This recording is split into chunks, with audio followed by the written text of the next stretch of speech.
Gittim uzaklara bu yollardan, ne hallere düştüm ne hallardan.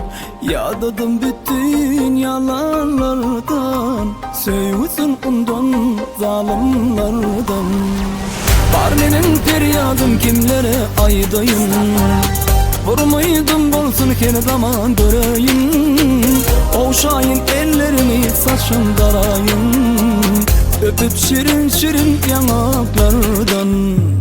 Var bilsedin sen benim düşün hanımı, ölçüğüm kalcağım bu sana belli mi?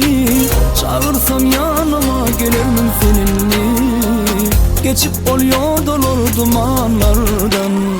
Gittim uzaklara bu yollardan, ne hallara düştüm ne hallardan. Yadadım bütün yalanlardan, sevsin ondan zalimlerden. Gittim uzaklara bu yollardan, ne hallara düştüm ne hallardan. Yadadım bütün yalanlardan, sevsin ondan zalimlerden.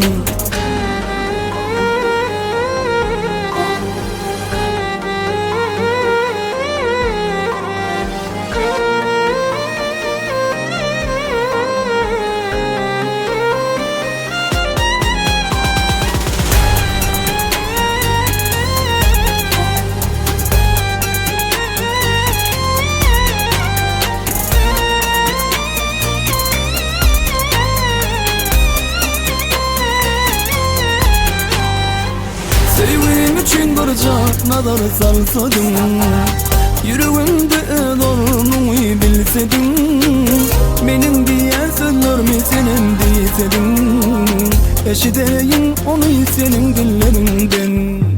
Sen giden de ıydımdan karab kalım, ne dirilik duydum ne de burellim.